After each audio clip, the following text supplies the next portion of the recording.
রাজধানীর মিরপুর এলাকার আনন্দবাজার থেকে শেওড়াপাড়া পর্যন্ত মহল্লার ভেতর দিয়ে সাপের মতো এঁকে বেঁকে চলা প্রায় 1 কিলোমিটার সড়কটির বেশিরভাগই ভাঙাচোরা, আর সামান্য বৃষ্টিতেই গর্তে জমে পানি। এলাকাটি ঢাকা উত্তর সিটি কর্পোরেশনের 14 নম্বর ওয়ার্ডের অধীন। প্রতিদিন সড়কটি দিয়ে লাখখানেক মানুষের চলাচল। সড়কের এমন দশায় নাজেহাল এলাকার বাসিন্দারা। পিছনেই দেখেন এই যে অবস্থা, কি অবস্থা, পানি উঠে আছে, মানুষ ঠিক মতো চলাচলা করতে পারে না, রাস্তা খুবই করুণ অবস্থা।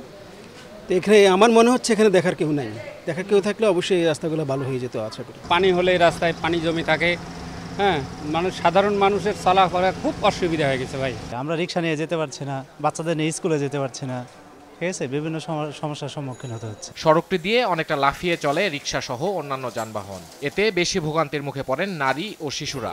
ঘটে ছোট বড় দুর্ঘটনাও। টাল ভাঙাইতে নিব 100 টাকা, তাহলে মনে করেন যে আমাকে প্রত্যেক ইতে একটা টালে এবারে যে 250 টাকা খরচা আছে। আমাদের স্কুলে যেতে গেলে সমস্যা বলতে গেলে মানে জুতা ভিজে যায়, জামা কাপড় ভিজে যায়, পরে স্যাররা এরকম বকা দিতেই থাকে। অনেক কষ্ট হয় চলতে, মনে করো বাড়িতে পারি না, বাসায় উঠতে জায়গা, এদিকে সবাই বাসায় বাসায় পানি উঠতে জায়গা, 3-4 থাকা যায় না। অনেক বাচ্চা বাইসা যায়, ধরতে দৈরা হওয়া লাগে, বাচ্চারা বাইরে পানি শুতে বাইসা যায়। এলাকাটির মধ্য দিয়ে যাওয়া 13 ও 14 নম্বর ওয়ার্ডের সীমানা খালটি নিয়মিত পরিষ্কার করা হয় না বলে অভিযোগ স্থানীয়দের। এতে আবর্জনা জমে খালে পানি প্রবাহ বন্ধ হয়ে যাওয়ায় জন্ম নিচ্ছে মশা, ছড়াচ্ছে দুর্গন্ধ। এখানে 2 বছর আপনার অবস্থা খারাপ হয়ে যাবে, এত মশার সাইজ বড়, খুব দুর্গন্ধ লাগে, অসুবিধা।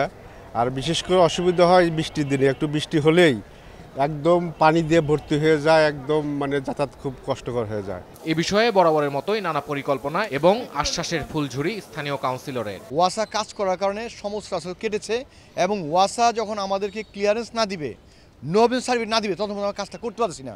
ওনাদের ছাড়া, নবীন সার্টিফিকেট ছাড়া আমরা কাজটা হাতে পারছি না। এলাকাবাসীর প্রত্যাশা শিগগিরই এমন ভোগান্তি থেকে মুক্তি পাবেন তারা। ইফতেখার রেজা, দেশ টিভি, ঢাকা।